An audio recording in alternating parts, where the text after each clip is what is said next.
Alors, nous sommes de retour au studio principal pour MTL Connect, la semaine numérique de Montréal. Mon nom est Armaf Camille, votre animateur pour la semaine. Vous êtes encore ici, Montréal, vous allez bien? Ouais, OK, c'est le fun. On voit que les gens ont pris leur petite pause. On va attendre que les gens recommencent à rentrer. Je veux du monde qui reprenne place. Bien, merci d'être ici avec nous.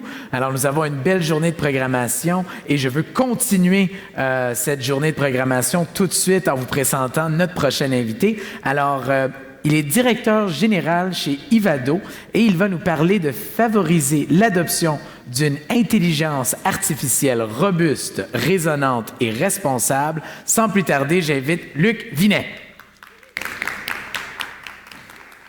Bonjour, ça fonctionne. Est-ce que... Voilà, la présentation y est.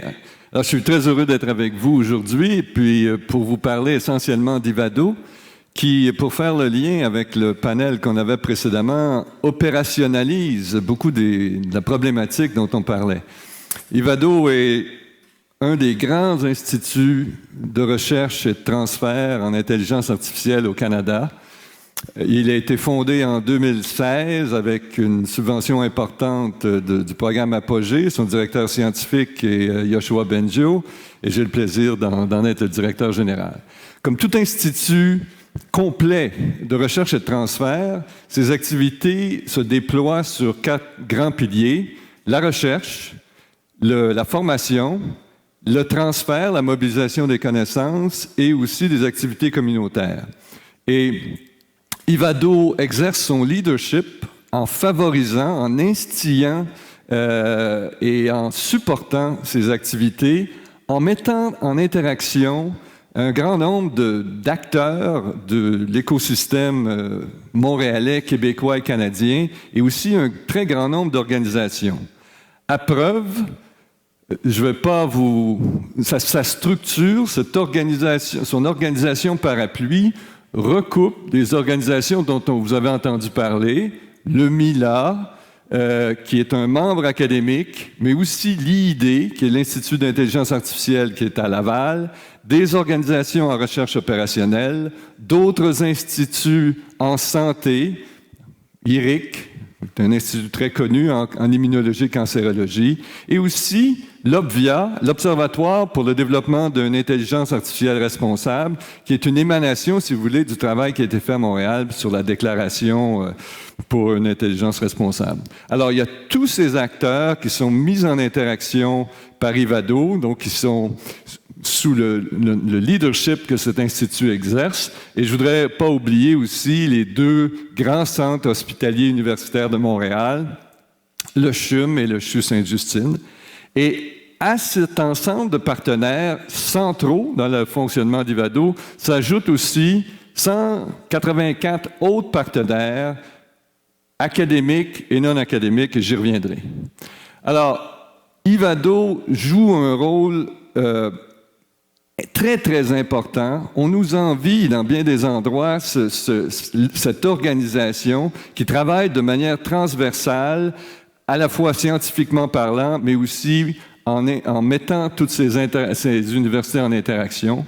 Et c'est par la synergie de ces centres, de ces instituts de recherche avec des personnalités différentes qu'on a le succès qu'on connaît à Montréal et au Canada, je pense. Alors, on a beaucoup d'histoires à succès. Je vais en mentionner juste rapidement 3. Au niveau du transfert, l'équipe d'Ivado est composée d'une quinzaine de conseillers au développement et au transfert et a contribué au développement et au lancement de 3 organisations, 3 compagnies remarquables. Brainbox, d'une part, qui s'occupe de l'électrification des villes ou des différentes organisations, qui a été reconnu et qui connaît un succès remarquable, qui a reçu différents prix, en particulier aux conférences COP, la dernière en particulier. Une autre est True North Marine, où l'équipe d'Ivado a énormément aidé au travail et à la production de logiciels qui visent l'identification de routes maritimes optimale, que ce soit pour la météo, par rapport aux risques de sécurité et aussi au temps que ça va prendre. Et enfin, Érudit, qui est aussi une compagnie qui a connu une expansion remarquable, qui emploie des solutions en IA dans le secteur des ressources humaines. Et ces trois compagnies ont beaucoup bénéficié de l'apport, de l'accompagnement qu'Ivado a pu apporter par le truchement de projets de recherche collaborative, justement en créant une interface entre ces compagnies-là, ces industries et le milieu académique. Alors, après cette brève introduction d'Ivado, je vais vous dire quelques mots sur la vision qu'on a pour l'avenir, où on veut amener Ivado, et c'est là qu'on va revenir sur le titre de cette présentation. Avec confiance et aussi beaucoup d'ambition, on propose de développer un nouveau paradigme en intelligence artificielle, en tout cas d'y contribuer et de mener la charge à cet égard-là, et une intelligence artificielle qui aura ses attributs d'être robuste pour qu'elle puisse pour que les systèmes d'intelligence soient beaucoup plus stables. Je pense que personne d'entre nous est prêt à embarquer dans un avion où il n'y aurait pas de pilote encore. Une IA qui serait résonante pour qu'on puisse mieux l'expliquer, pour qu'elle prenne en compte des enjeux de causalité, qu'elle puisse être modulaire pour s'approcher du langage humain, et encore responsable, parce que ça s'impose. Alors, la vision, je peux passer un peu de temps sur cette diapo.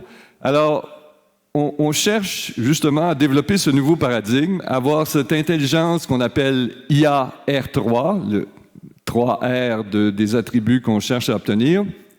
Et comment va-t-on s'y prendre?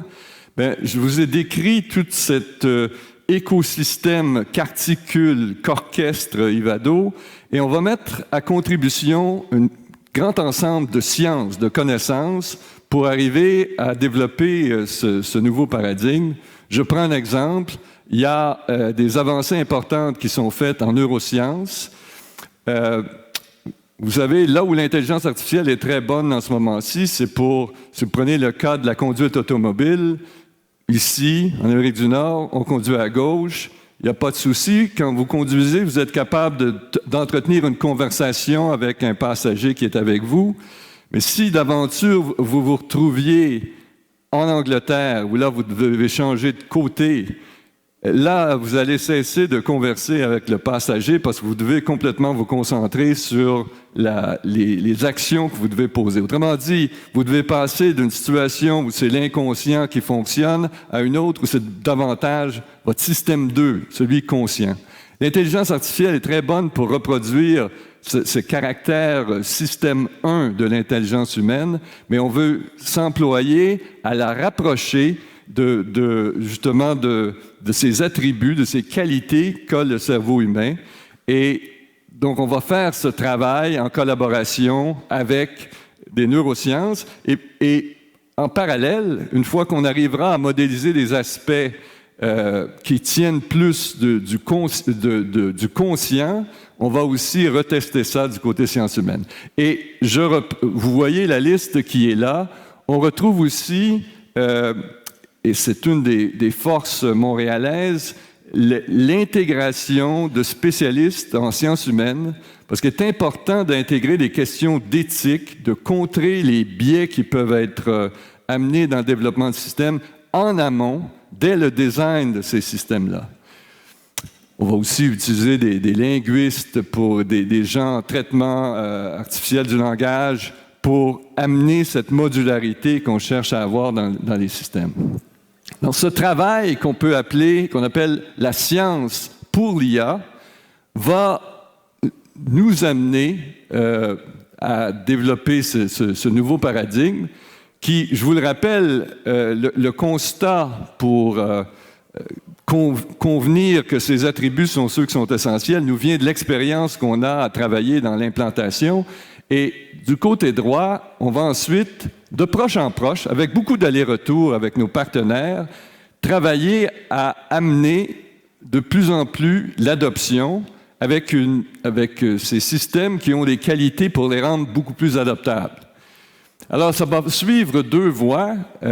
On va travailler avec des scientifiques, des spécialistes des sciences de l'implantation pour aussi comprendre les défis et travailler avec nos partenaires à cette fin-là. Ça, c'est le chemin adoption de l'IA. Et en haut, après avoir utilisé les sciences pour faire avancer l'IA, là, on va mettre cette IA plus avancée, plus évoluée, au service des sciences, pour accélérer les découvertes scientifiques. Et on va le faire en particulier étant donné la configuration ou les expertises qu'on a dans le milieu québécois dans 4 secteurs que je vais vous distribuer, dont je vais parler plus avant.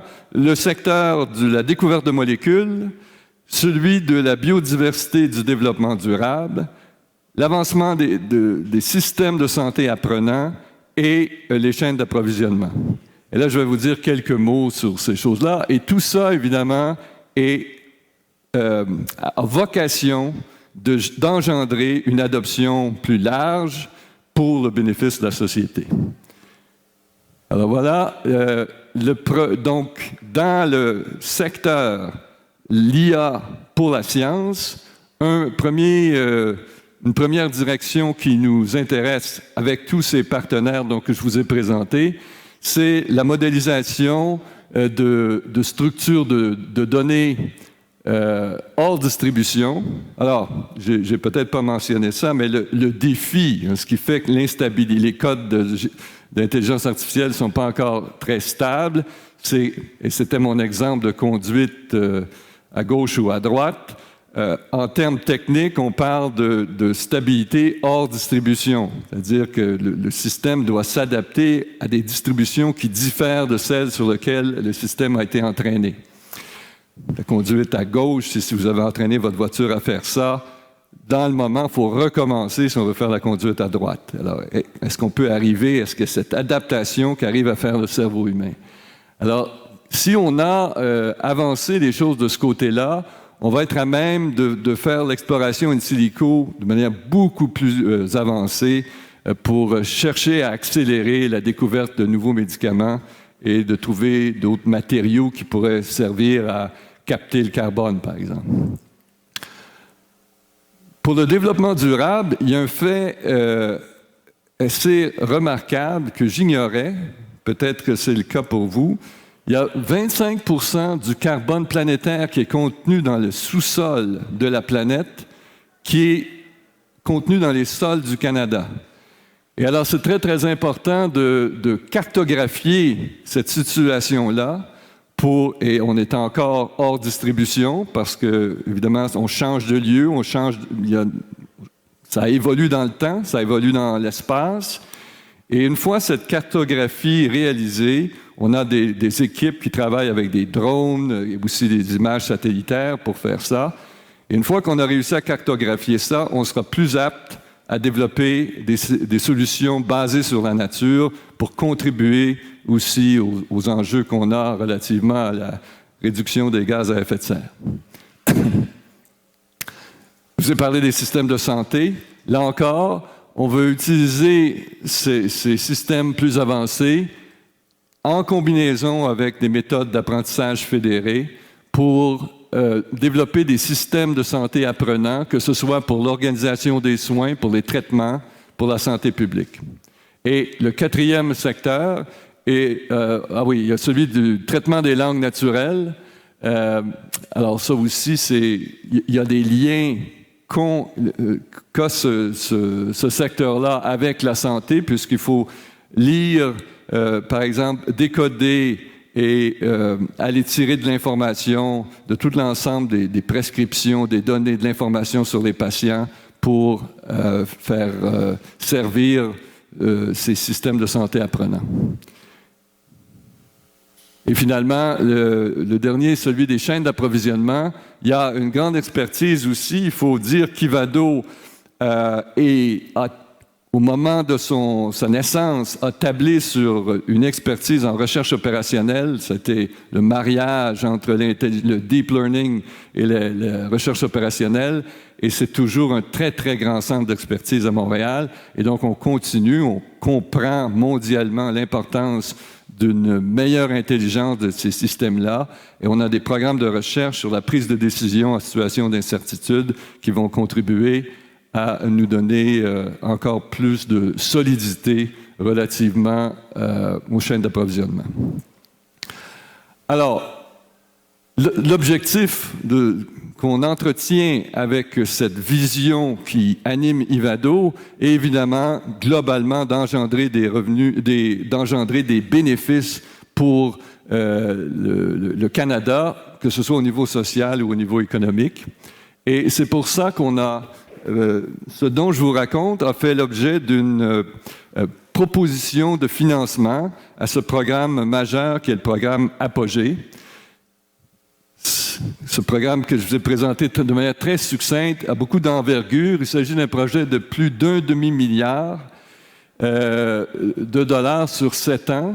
La demande au programme est de 125 millions, mais un fait remarquable, c'est que nos partenaires se sont engagés à apporter des contributions de plus de 270 millions à cette proposition. Donc, inutile de dire qu'il soulève beaucoup d'engouement et d'enthousiasme. Et on en est très reconnaissant et très fiers. Je vous ai parlé un peu rapidement des objectifs scientifiques. Permettez-moi de me concentrer maintenant sur les objectifs de transfert qu'on entretient avec cette proposition-là. La première chose, puisqu'il s'agit généralement, il y a deux aspects au volet transfert, qui est l'adoption générale de l'IA, et on va travailler à faire changer le paradigme, à l'avancer, mais il reste qu'on est là pour travailler, pour créer ce maillage entre le milieu universitaire et les milieux preneurs sur tout le spectre de l'intelligence artificielle, même à partir de systèmes plus simples et élémentaires. Et alors, ça va se faire en 4 fonctions. Le travail avec nos partenaires, donc ces 150 partenaires qu'on a, avec notre équipe de conseillers et qui fait la liaison avec les 2000 quelques chercheurs dans le réseau Ivado, pour comprendre spécifiquement pour l'entreprise, l'organisation en question, les défis. Alors ça, c'est la première phase du travail. Deuxièmement, il y a un volet formation qui est mené à Ivado pour avoir le personnel, les employés pour réaliser la main-d'œuvre pour encourager cette adoption. Et en fait, le troisième volet, c'est carrément de travailler les manches relevées à engendrer cette adoption avec tous les éléments dont je vous ai parlé, et en particulier des spécialistes de l'adoption, des sciences de l'adoption, pour mettre ces solutions en pratique. Et enfin, on a un volet qui s'applique à soutenir l'entrepreneuriat dans ce secteur-là. Alors, nos partenaires, de manière très imparfaite, et donc ça n'inclut pas tous ces partenaires qu'on a, mais peuvent se répartir, donc de manière partielle, j'insiste, sur ces 5 volets-là: système de santé, développement des molécules, NLP, durabilité, adoption responsable. Et pour vous donner une idée, voici quelques-uns des partenaires qui appuient très fortement, comme je vous l'ai indiqué, Ivado et ce projet IAR3. Et ça, je répète, ce n'est pas la totalité de nos partenaires. Et donc, je devrais nous laisser un petit peu de temps pour des questions. Ces contributions, donc, je vous le rappelle, 271 millions, 153 partenaires, et vous avez la brochette des secteurs dans lesquels ils sont répartis. Commerce et finances, médias, vous voyez, c'est très diversifié. Alors voilà, je termine en espérant que vous êtes mieux informés d'Ivado. C'est un acteur important dans le déploiement d'intelligence artificielle au Québec et au Canada, à la fois pour les recherches novatrices qu'il suscite, qu'il orchestre et soutient, et à la fois pour les formations qu'il offre, et encore une fois, comme agent entre les différents milieux, qu'ils soient gouvernementaux, secteur privé et université. Alors voilà, je termine là-dessus et je serai heureux de répondre à vos questions.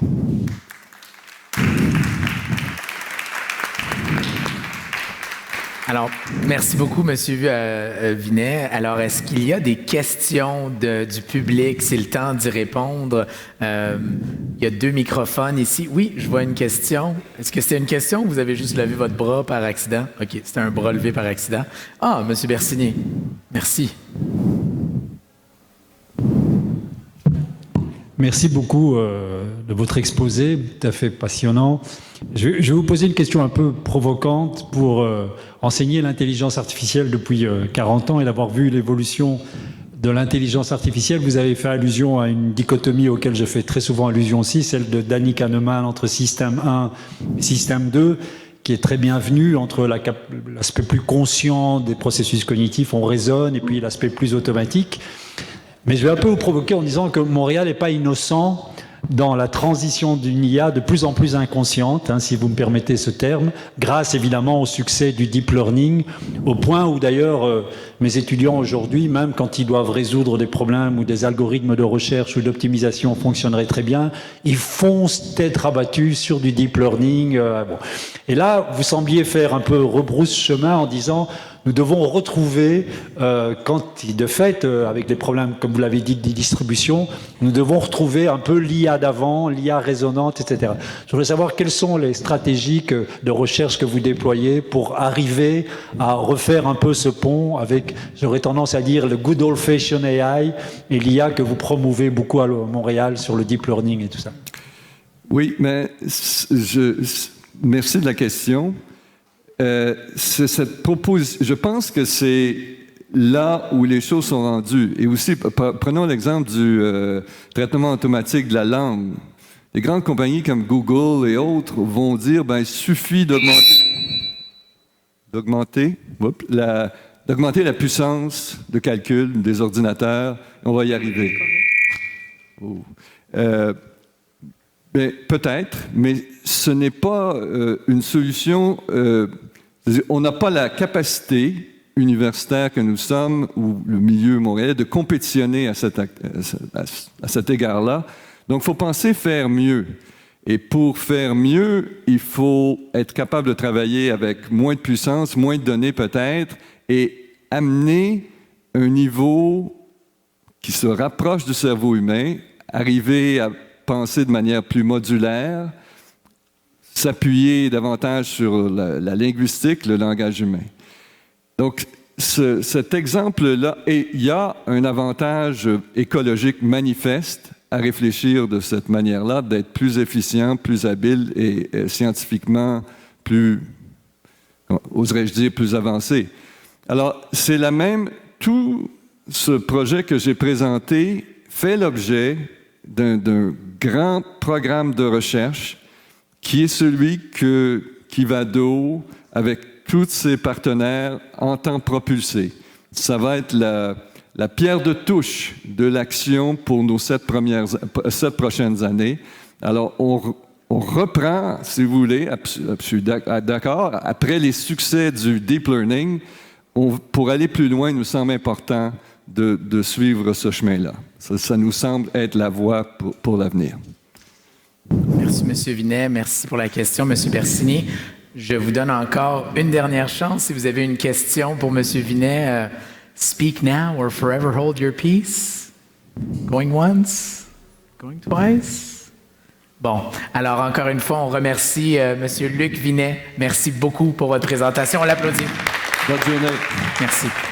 Merci beaucoup. Bon, alors, Montréal, 7 doigts de la main, studio, bonjour, comment allez-vous? Vous êtes toujours là, vous êtes bien, ça va? Très bien, merci. Oui, on peut répondre, c'est plus comme un Zoom, je vous vois, Oui, c'est ça, excellent. Mais merci d'être ici encore en si grand nombre, c'est un plaisir d'être avec vous. Aujourd'hui, on a parti en feu la journée 1 de MTL Connect. On parle d'intelligence artificielle et nous sommes rendus à une classe de maîtres. Alors, j'espère que vous êtes prêts, Montréal. Sortez vos calepins, on prend des notes. Nous sommes en présence de quelqu'un de vraiment significatif dans le monde du IA. Alors, je suis très content de pouvoir l'accueillir. Alors, il est VP exécutif chez Actionable. Et aujourd'hui, il va nous parler d'évaluer, mesurer et piloter la résilience climatique actuelle et future des actifs physiques. Je vous présente Abdé Essaidi. Merci beaucoup. Bonjour à toutes et à tous. Je suis vraiment très content d'être là. Un grand merci à MTL Connect pour l'invitation. Je pense que c'est un événement qui est quand même très important, je pense, aujourd'hui. Vous avez compris, le thème, c'est de parler d'espoir, parler un peu de futur, parler de qu'est-ce qui arrive en termes de choses positives et de choses peut-être un peu moins positives et comment on fait pour s'y adapter. Moi, le thème que j'ai choisi aujourd'hui, c'est le thème du changement climatique. Juste en introduction, moi, je ne vais pas vous parler du changement climatique en tant que tel. Je ne vais pas vous expliquer les tenants aboutissants, ce n'est pas mon rôle. Je ne vais pas vous faire la morale, vous expliquer qu'est-ce qu'il faut faire, qu'est-ce qu'il ne faut pas faire pour essayer de changer les choses. Je vais plutôt essayer de vous donner un point de vue sur qu'est-ce qu'on a comme solution aujourd'hui, qu'est-ce qu'il existe comme méthodologie pour s'adapter, s'organiser et faire preuve d'une certaine résilience au niveau des organisations. Et donc ça impacte autant les organisations publiques que privées. Très rapidement, juste pour présenter un peu qui on est, en 30 secondes, donc nous on est une compagnie qui est basée à Paris, à Montréal. On travaille sur 3 thématiques principales. On livre des solutions sur mesure autour du changement climatique, justement, ce que je vais vous expliquer ce matin, autour de la décarbonation, autour de la performance énergétique des systèmes. Et puis on a aussi des activités autour de l'impact social. Aujourd'hui, on est une société qui est 100% indépendante. Ça, c'est un point qui est super important aussi dans notre démarche. C'est-à-dire qu'aujourd'hui, on n'a pas de levée de fonds en cours ou passé. Et puis derrière, on a un certain nombre de partenariats puis de certifications là, autour de notre positionnement, autour de la transformation durable. Moi, je préfère ce terme plutôt que le terme développement durable, qui est un peu plus réaliste par rapport à la réalité. Donc la première chose en introduction, ce que je voulais vous partager, c'est qu'est-ce qu'il y a derrière le changement climatique quand on regarde concrètement dans les faits. Moi, le terme, et je ne suis pas le seul, qui fait faux aujourd'hui, c'est les risques physiques. Quand on parle de risques physiques, ça ressemble à ça. Aujourd'hui, je pense que, et j'espère que vous apprenez rien en voyant cette slide, on a tous vu, senti, entendu, lu les premiers signes visibles, tangibles de l'augmentation de la fréquence et de l'intensité des événements climatiques extrêmes. Donc là, je vous ai mis des exemples. Il y en a des dizaines et des dizaines disponibles un peu partout là, dans la presse. Le Canada est loin d'être épargné. C'est un territoire qui est très grand, qui a beaucoup de diversité, beaucoup d'écosystèmes différents et donc qui est amené à affronter beaucoup de risques. On a beaucoup d'incendies dans l'ouest du pays, des sujets d'inondation dans l'est du pays, des sujets de la fonte du périglycol au nord du pays. Enfin, il y a énormément de choses qui font que la somme de tous ces risques fait que c'est de plus en plus urgent en fait, de s'y intéresser, et notamment au Canada. Ce qui à vraiment garder en tête en termes d'urgence, il y a 2 concepts. Je vais vous présenter uniquement ces 2-là, il y en a des dizaines d'autres, mais déjà une urgence opérationnelle. Donc, concrètement, là je vous ai mis des exemples de faits qui sont avérés, qui se réalisent, de risques. Que se passe-t-il si on ne fait rien? Que se passe-t-il si on attend que ça avance? Donc il y a des exemples, je ne vais pas tous les lire, mais autour des inondations, demain, une ville complètement inondée 20% du temps par an, c'est toutes les infrastructures de traitement de l'eau qui sont à risque, avec tout ce que vous pouvez imaginer comme risque derrière. En termes de sécheresse extrême, ça c'est un point qui est, parce qu'on l'oublie souvent, surtout je pense dans notre écosystème très digital, très numérique, les infrastructures physiques, c'est quelque chose c'est ça notre vie au quotidien. Donc demain, s'il y a des ponts, des tunnels qui sont sur des sols en argileux par exemple, une sécheresse fait que ça se fissure beaucoup plus vite et que les dommages sont beaucoup plus extrêmes et coûteux aussi pour l'ensemble de la collectivité. Donc ça, c'est juste pour mettre un peu le doigt sur les activités humaines qui sont impactées derrière. Puis derrière, il y a une organisation qui est en train de se faire dans nos différentes sociétés, qui est autour de la réglementation. Je pense que, comme vous le savez sans doute tous, la réglementation, c'est aussi beaucoup ce qui drive, ce qui fait bouger les choses au niveau des entreprises privées notamment. Donc là, je vous ai mis un peu des deux côtés de l'Atlantique ce qui se passe. En Europe, énormément de choses. Il y a toujours une volonté d'être un peu comme tête de file autour des réglementations. Donc on a notamment celle du milieu, la taxonomie verte, qui est un peu le fer de lance de la Commission européenne pour essayer de mettre un cadre, une structure autour de ce que c'est une activité durable, non durable et comment on fait pour le reporter. Ça, c'est un point de vue qui est purement financier, d'ailleurs. Et puis ici, au Canada et aux États-Unis, il y a aussi des choses qui se passent, des choses qui sont non coercitives, donc c'est-à-dire qu'il n'y a pas d'impact si on ne respecte pas ces propositions, ce qui est différent des trois autres au niveau de l'Europe. Mais ceci étant, le fait est que ça bouge et le fait est que c'est pas suffisant encore pour le moment. Le point suivant, sur lequel j'ai passé beaucoup de temps, maintenant que vous avez touché du doigt un peu le sujet, les problèmes, vous avez touché du doigt un peu comment ça s'organise derrière, tout ça c'est bien, ça reste quand même très théorique, mais comment les organisations, donc publiques et privées, entreprises, gouvernements à tout palier, palier municipal, palier provincial ou palier fédéral, peuvent traiter et s'organiser pour anticiper ce qui va sans doute malheureusement nous arriver dessus. Je ne veux pas être alarmiste, mais ça reste quand même un peu la réalité. Ce que vous voyez ici, sur cette planche, si vous avez fait des études d'analyse de risque quelconque, ça ressemble toujours à ça en fait. Quand on parle de risque physique, vous souvenez le terme que j'ai introduit au départ, il se base toujours sur j'évalue aujourd'hui, où est-ce que j'en suis. Je vais rentrer dans le détail de chacune des étapes, mais aujourd'hui, comment je fais pour savoir à quoi je suis exposé? Je vous montrais un pont tout à l'heure. On prend une infrastructure telle quelle, qui a une durée de vie X, 10, 20, 30, 40, 50 ans, peu importe. Sur cette durée de vie-là, je regarde où est-ce que j'en suis, de ce que j'ai déjà écoulé dans le temps, et je regarde autour de moi à quoi je suis exposé. L'enjeu principal de cette phase-là, c'est pas simplement de lister une somme de risques, c'est de faire des scénarios concomitants de plus de risques en même temps. Il se peut qu'en une année, une organisation, une infrastructure, une ville soit confrontée à une succession sur des échelles de temps très courtes, de plusieurs risques physiques qui vont se réaliser. Je prends l'exemple simplement de Montréal. L'été dernier, on ne peut pas encore qualifier ça de canicule extrême, mais dans le même été, de manière concomitante, en quelques semaines, on a eu à la fois des inondations et des températures qui ont dépassé les 40 degrés dans certaines zones de la ville. Ça, c'est quelque chose qui s'anticipe, qui s'analyse et qui permet déjà de se donner une baseline, comme dans n'importe quelle étude d'assessment de risque. Le deuxième point, et ça va être le focus aussi de mon intervention, c'est tout ça c'est bien, mais comment je peux faire pour quantifier ce qui va s'en suivre. Quantifier, c'est d'une part mettre des chiffres sur l'état actuel des choses et de projeter ça dans le futur pour essayer d'avoir une vision temporelle de chacun des scénarios de risque que j'ai évalués. Et puis enfin, piloter. Donc piloter, ça c'est le plus dur. C'est pas forcément les deux premiers.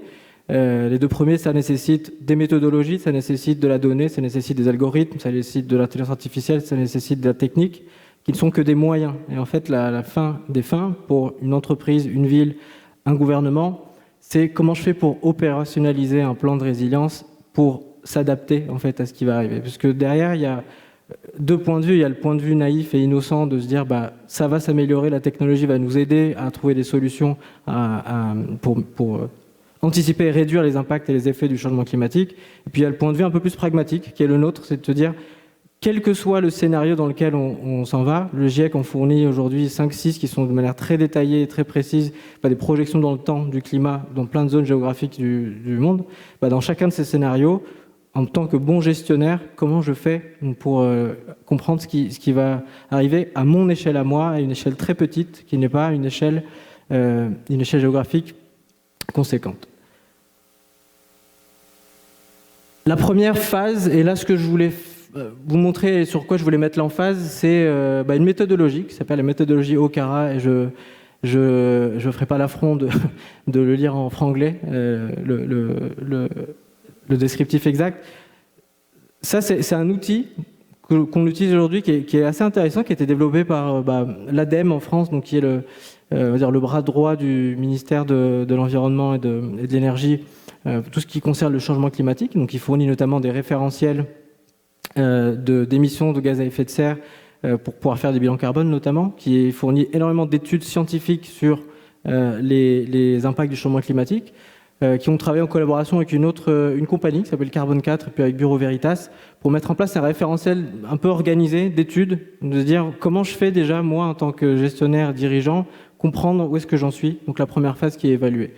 Donc de manière assez simple, mais derrière, c'est un pavé comme ça, hein, mais il y a énormément d'outils pour essayer de comprendre la sensibilité d'une organisation par rapport à son risque et par rapport à son type d'activité et ses types d'activités.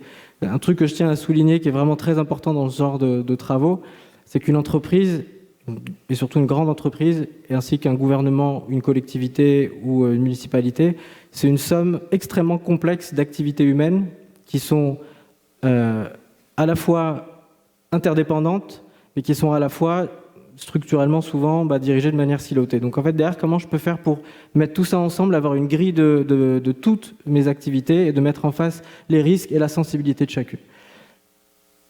Deuxième étape derrière, c'est de regarder ce qu'on appelle le couple aléa-risque. Aléa-processus, pardon. Donc je prends un processus. Mon activité, je prends un exemple, je suis pas une compagnie dans la construction qui fournit du matériel de chantier, qui fournit du matériel de construction, qui fournit des services pour intervenir sur des chantiers. Voilà, c'est 3 types d'activités pour simplifier.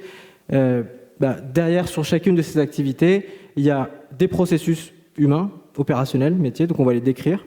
Donc ça va être un travail de fourmi assez long, qui est souvent plus ou moins bien documenté.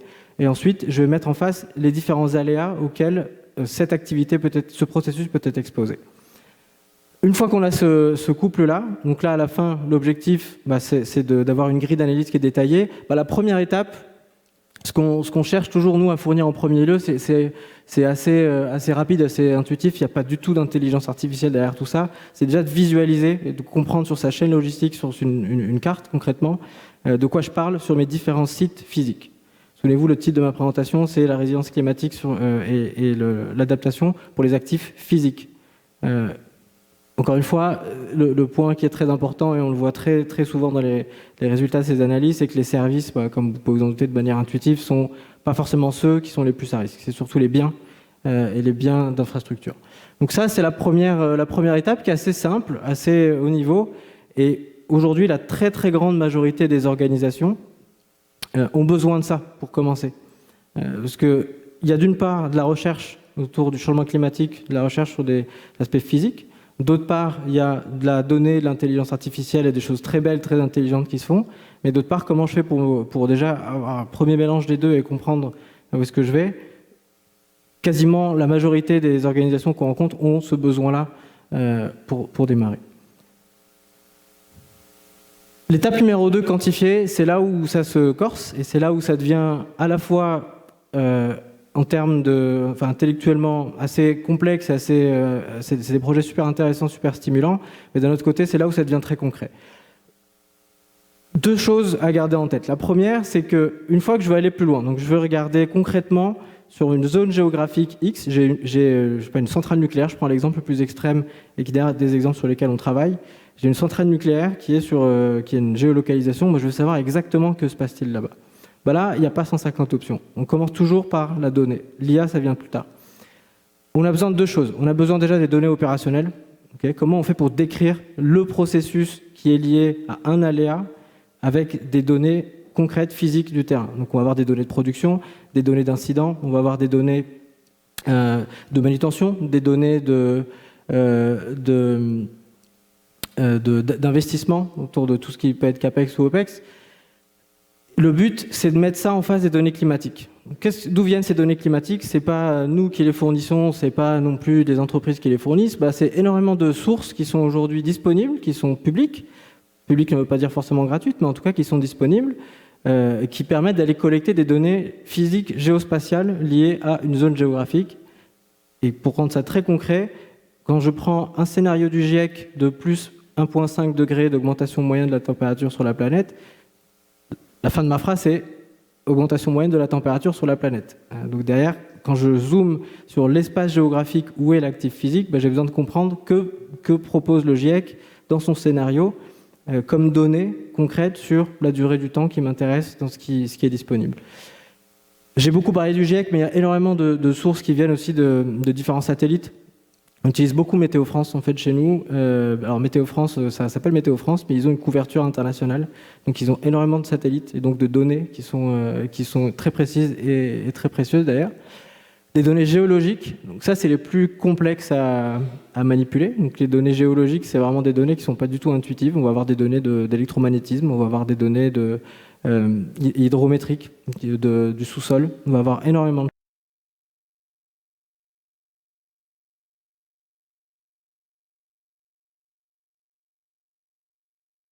choses qui prend déjà une assez grande quantité d'énergie en termes de projet. Une fois que j'arrive à superposer les deux, là j'ai toujours pas parlé de prédiction, j'ai toujours pas parlé d'intelligence artificielle, j'ai simplement mis la table pour essayer de juste voir que me disent les scientifiques chez moi, en fait, concrètement. Et quand on arrive à cette première étape, cette deuxième étape, qui est une bonne partie du chemin parcouru, déjà on peut avoir énormément d'informations. En fait, ce qui est super intéressant à ce moment-là, c'est de jouer avec des cartes. Donc avec des cartes, on peut faire des cartes sur des métriques que l'on souhaite. Donc on peut aller regarder l'évolution. Donc une centrale nucléaire, par exemple, c'est quasi toujours au bord d'un cours d'eau. Pourquoi ? Parce qu'on a besoin d'eau pour refroidir les circuits qui chauffent. Et on a besoin de beaucoup d'eau. Donc concrètement, ce qui peut intéresser dans ce cas-là, c'est de regarder le risque des inondations d'un côté, mais aussi le risque lié à la baisse du cours d'eau. Donc ça, on va essayer de le visualiser dans le temps, en projetant les données opérationnelles du client, avec les projections, donc j'utilise bien le mot projection du GIEC et non pas les prévisions ni des prédictions.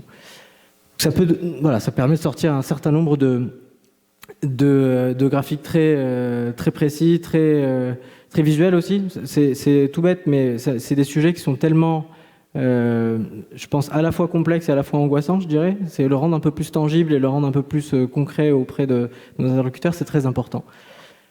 Une fois que j'en suis arrivé là, c'est là que le vrai travail d'analyse va commencer. Déjà, la première question à se poser, et là je vais prendre pas mal de temps, je pense, sur cette planche, essayer d'imaginer des algorithmes d'apprentissage. On essaie d'apprendre du passé ce qui va se passer dans le futur. Or, le réchauffement climatique, jusqu'à preuve du contraire, on n'a pas trop de données de ce qui s'est passé qui va permettre de reproduire dans une prévision, une prédiction, un événement. On voit une succession, une augmentation de la fréquence et de l'intensité, mais l'historique ne permet pas d'avoir une approche qui soit stricto sensu, une approche d'apprentissage machine classique supervisée. Donc ça, c'est déjà le premier postulat, postulat, c'est un grand mot, mais le premier constat qu'on fait sur ces thématiques-là. Derrière ça, je vous ai ici montré deux différentes façons d'aborder le sujet avec deux cas d'application, mais il y en a des dizaines d'autres qui permettent un peu je ne vais pas dire de contourner le sujet, mais de se rapprocher le plus possible de la vérité, de la réalité, par des moyens détournés. Donc la première, c'est ce qu'on appelle la vision rétroactive court terme. Donc l'objectif, c'est pas d'apprendre sur la base des données climatiques ou la base des données physiques, mais de faire un détour, de regarder des données opérationnelles, d'essayer de faire apprendre un algorithme à partir de ces données-là, qui ne sont pas des données climatiques, ce qui peut se passer par la suite. Je vais rendre ça un peu plus concret avec un exemple, avec un mot très barbant qui s'appelle sécheresse géotechnique. Donc ça, concrètement, qu'est-ce que ça veut dire ? C'est la sécheresse des sols argileux. Et donc c'est une sécheresse qui a un impact direct sur les murs porteurs, les poutres en fait des structures, et qui peut mener à des effondrements, en fait, tout simplement. Ça, c'est un type de risque qui est aujourd'hui couvert par des polices d'assurance. Vous êtes chez vous, si demain vous constatez que votre poutre a craquelé et qu'il est avéré via une expertise que c'est dû à de la sécheresse géotechnique, c'est couvert par votre assurance. Donc comme vous pouvez vous en douter, les assureurs ils ont envie de savoir est-ce que ça va se multiplier comme événement, quel est l'impact sur ma gestion de sinistralité, et ainsi de suite. L'approche détournée dont je parlais, qu'on a pu aussi mettre en place sur ce genre de projet, c'est de regarder les historiques de déclarations de sinistres avérés liés à ce type d'événement, là, pour le coup, on a un historique qui est conséquent. On a un historique qui est de plusieurs dizaines d'années. Plus ou moins propre, hein, je vous l'accorde, mais au moins 10 ans exploitable, on va dire. À partir de ce moment-là, on voit une corrélation entre les données météorologiques et les données climatiques, c'est deux choses différentes. Je n'ai pas forcément précisé la différence, on pourra en parler après pour les questions.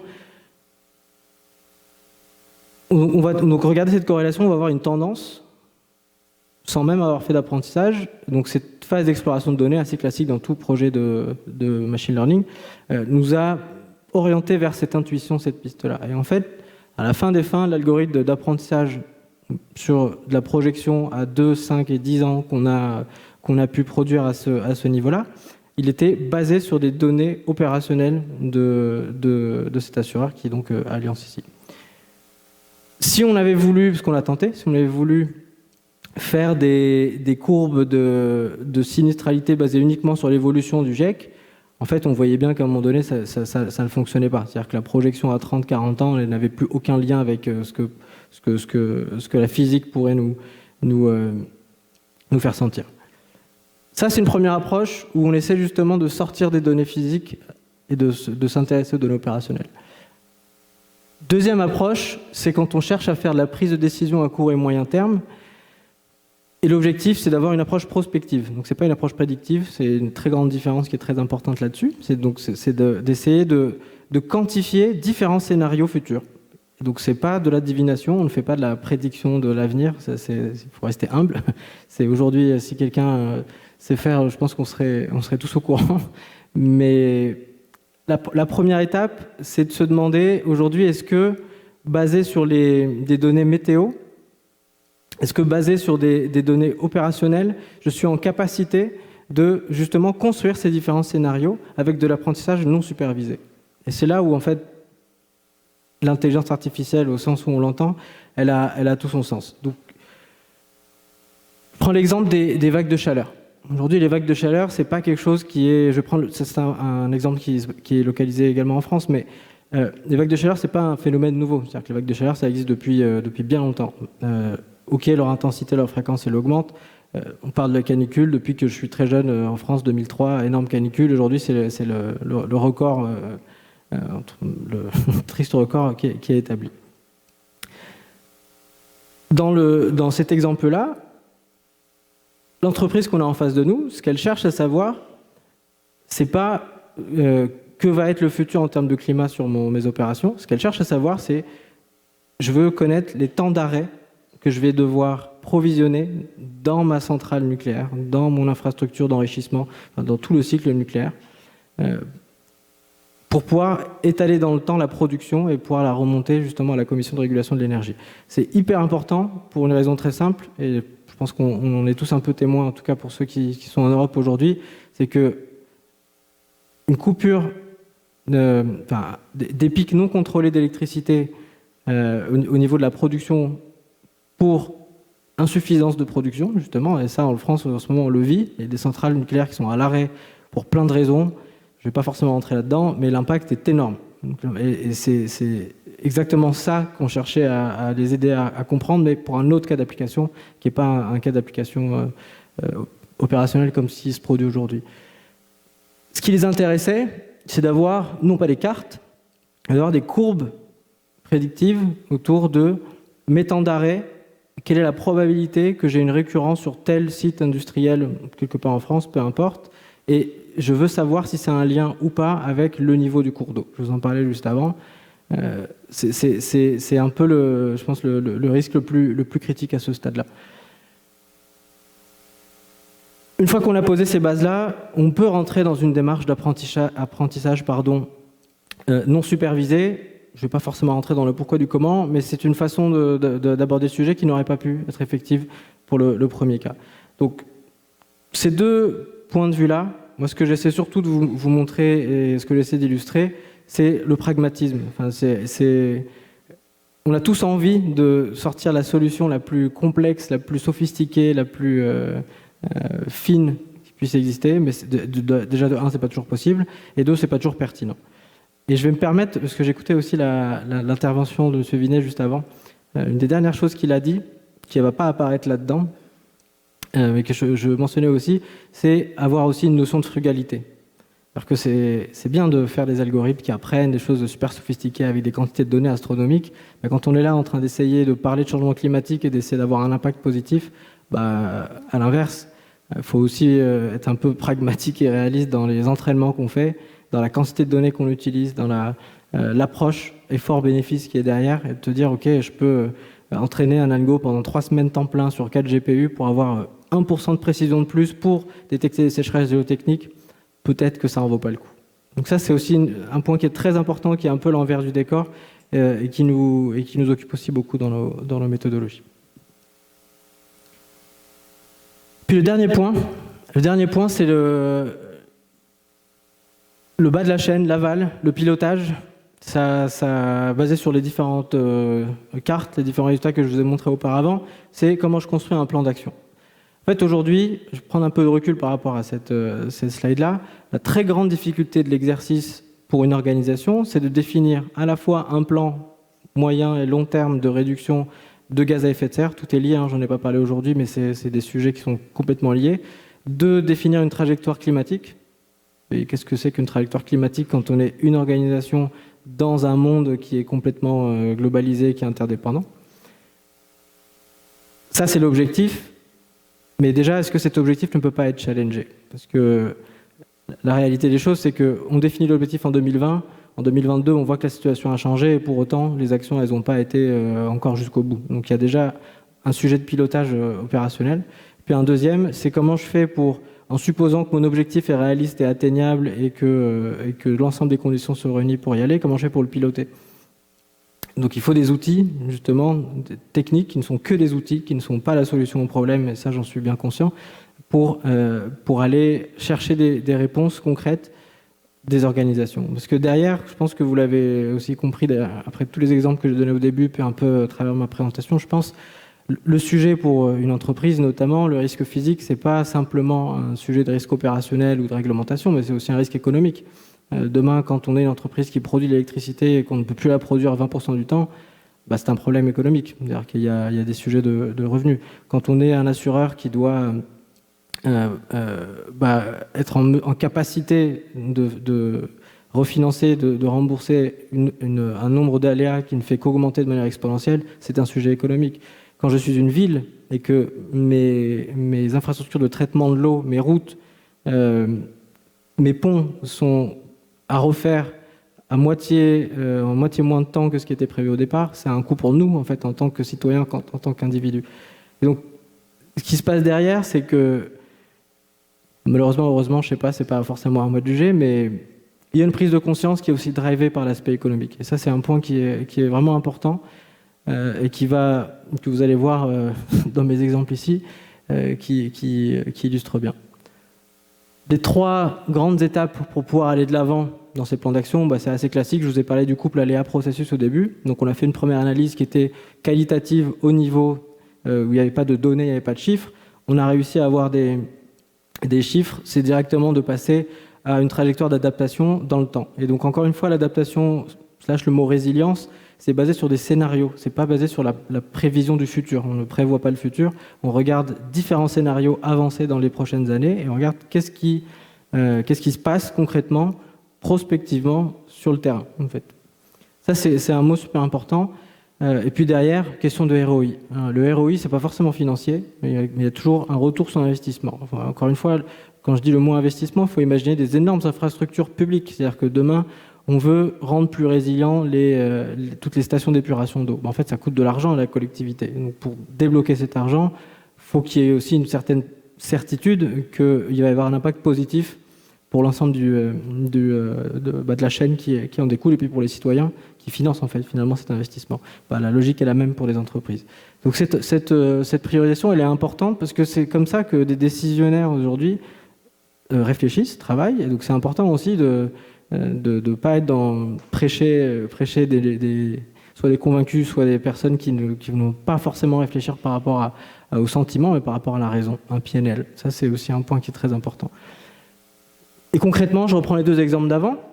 La sécheresse géotechnique, à la fin, le mot magique, pour un assureur, c'est le mot sinistralité. C'est globalement un concept financier qui explique ce que tu dois provisionner comme argent en prévision des risques futurs.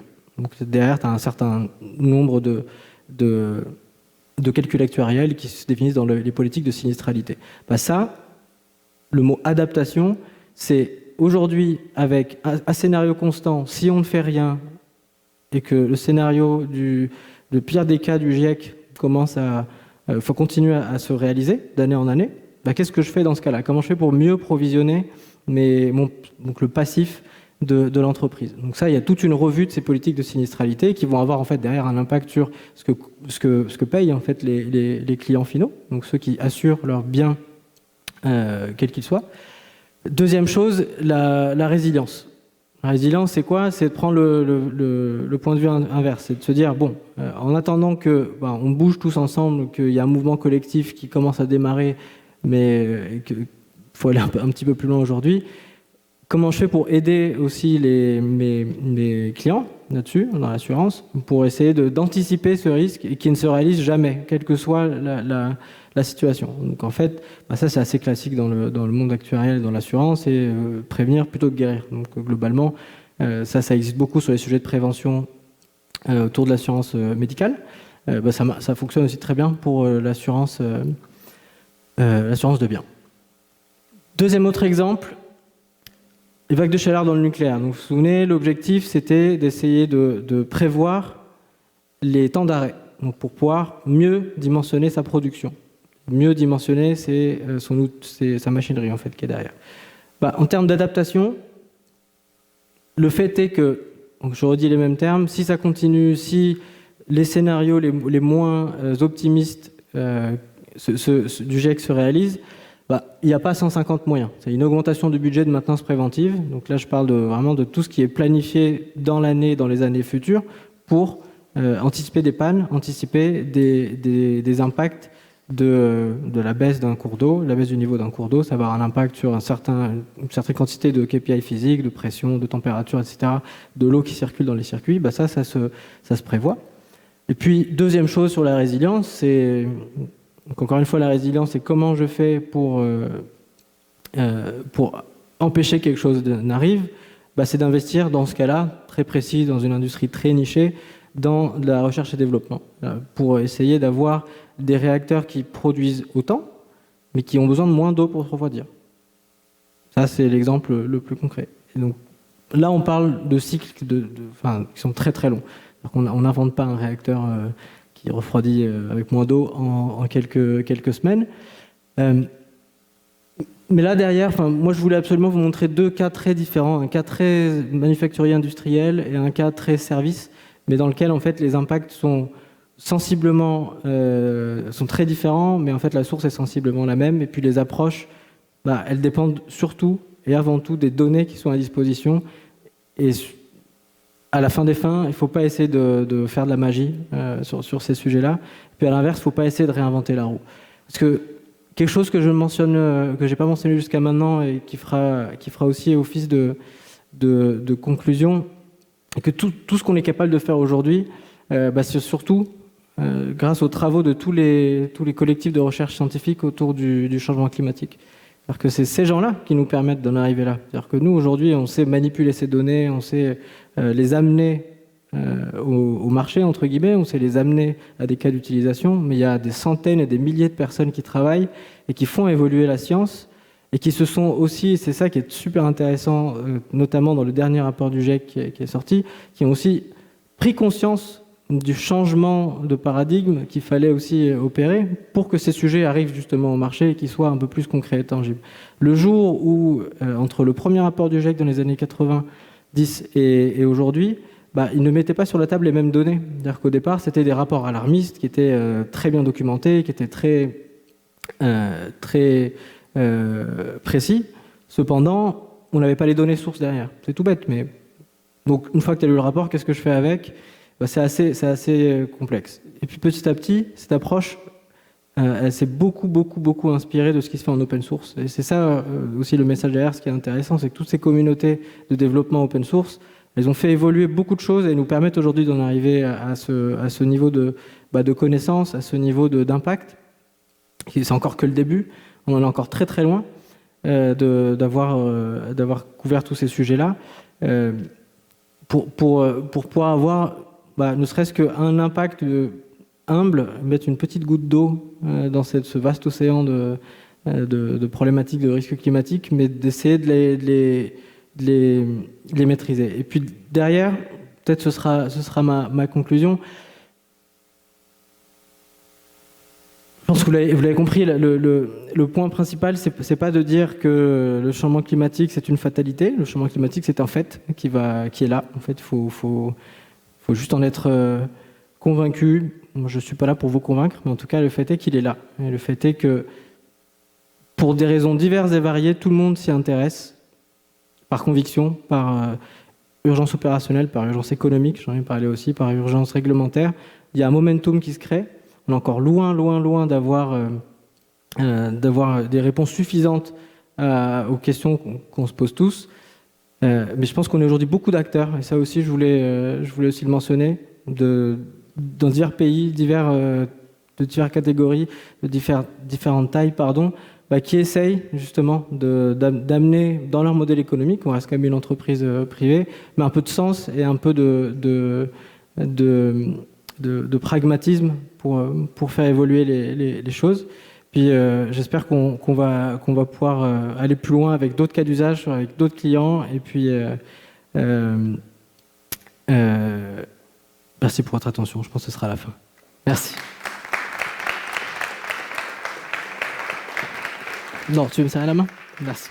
On remercie Abdé Essaidi, VP exécutif de chez Actionnable. Très, très intéressant. On a quelques minutes pour des questions du public. Déjà, je peux vous dire, Abdé, qu'il y a une question d'un des internautes. Est-ce qu'on peut avoir accès à cette présentation? Oui. Oui. Comment? Est-ce qu'on peut vous écrire? Vous pouvez m'écrire, oui, absolument, avec plaisir, oui. Ouais, alors, internaute, si vous avez posé... Voici la réponse à votre question. Oui, vous avez qu'à écrire à Abdé, ça va lui faire plaisir. Chers gens du public qui sont là avec moi, avez-vous une question pour Abdé? Il y a 2 micros? Il n'y a aucune question? Vous êtes sûr? Moi, j'en ai une. Je veux dire, là, on dit que... Ah, attends, il y en a une pour vrai? Oui. S'il vous plaît. Ben oui, madame. Venez. Merci. Allô? Moi, je travaille à petite échelle comme bénévole, présidente d'une coop de sécurité. Puis, supposons qu'on voudrait évaluer l'impact sur une petite portion de berge ou seulement un arrondissement.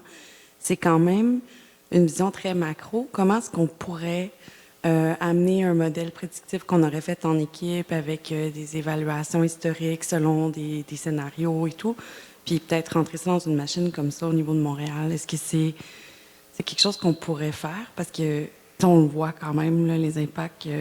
À chaque 5 ans, la berge elle perd 1 mètre, puis les arbres ils se déracinent.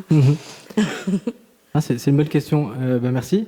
J'ai 2 éléments de réponse. La première, c'est que ça dépend de la granularité et de la maille en fait, des données climatiques qui sont disponibles. Et en fait, ça tombe bien qu'à l'échelle de Montréal, aujourd'hui, il y a des données publiques qui sont à la maille du kilomètre, donc en dessous du kilomètre. Donc c'est-à-dire que sur un petit quartier, il est possible, je dirais il est possible, il faut quand même regarder, justement d'aller faire une analyse qui soit bien précise. C'est pas le cas pour toutes les villes, c'est pas le cas pour toutes les zones géographiques évidemment, parce que la couverture elle dépend surtout des satellites, elle dépend surtout des recherches aussi qui sont faites autour.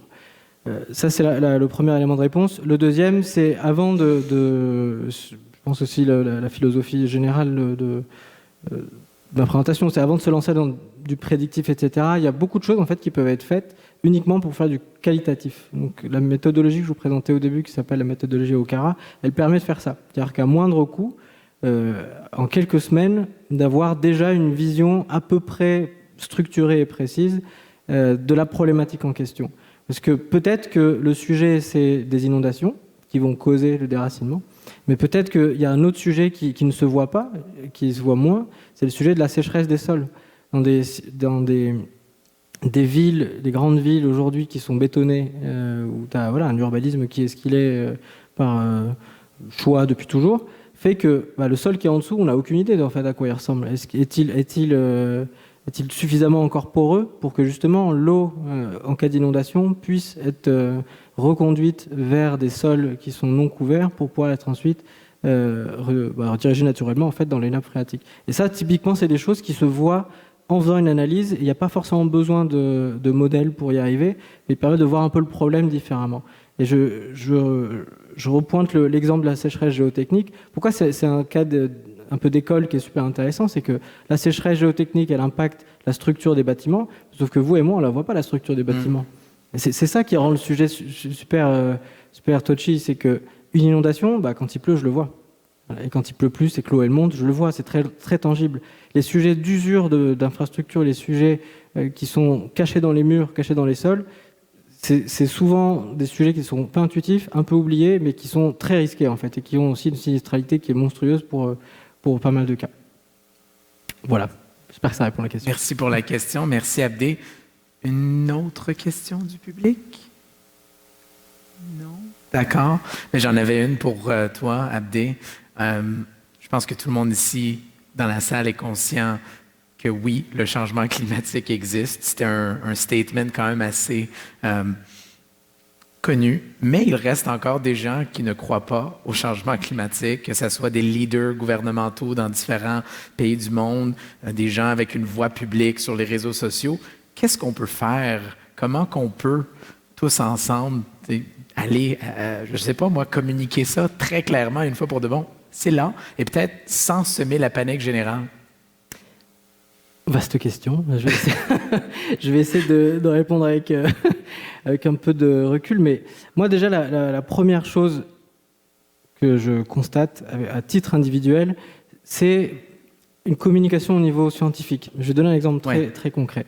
Quand on dit, et je reprends ce que j'ai dit avant, un scénario d'augmentation de 1,5 degré en moyenne sur la planète, quand on entend 1,5 degré, on se dit, à l'échelle humaine, c'est pas si flagrant que ça. Par contre, ce qui est intéressant de regarder, c'est quand on découpe ce 1,5 degré entre la Terre et la mer, il y a déjà 8 degrés d'écart qui se font. C'est-à-dire que ça va beaucoup plus chauffer sur la Terre que sur la mer, pour des raisons physiques intuitives qu'on visualise bien.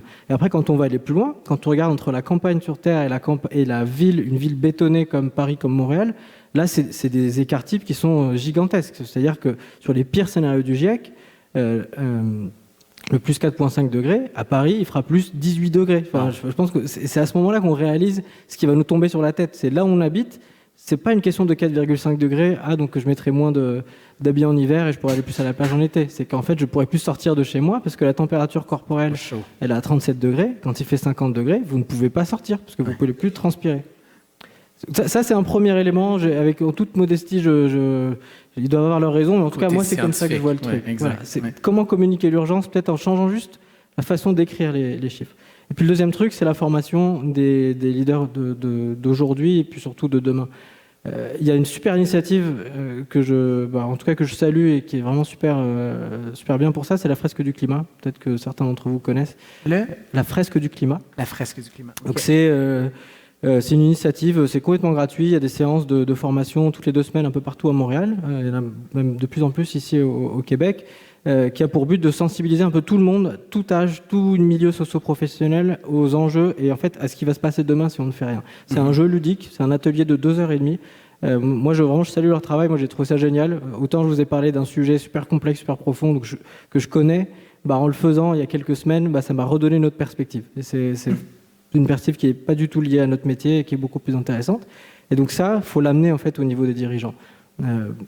Contre toute attente, moi j'avoue que je suis très content de voir ça. En France, il y a la fresque du climat qui forme du coup un certain nombre de députés et le gouvernement, là depuis quelques semaines. Et donc c'est un effort massif qui est fait. Moi j'aimerais voir ça demain ici au Québec. C'est complètement atteignable. C'est pas des investissements énormes. Ça prendra 2 heures, 3 heures à nos dirigeants pour comprendre le sujet et ne pas se dire c'est pas une question de croyance ou de non-croyance. C'est une question de comprendre ou de ne pas comprendre ce qui va arriver. Il faudrait peut-être éduquer nos voisins du Sud. Ça, c'est un autre défi. je laisse ça là-dessus. On remercie Abdé et Saïdi. Merci beaucoup. Merci Abdé. Je vous remercie. Merci beaucoup. Merci. Alors, c'est le temps de la pause dîner. Alors, Bon appétit à tous et on se retrouve sous peu pour le reste des séances de cet après-midi. Merci, à tout de suite.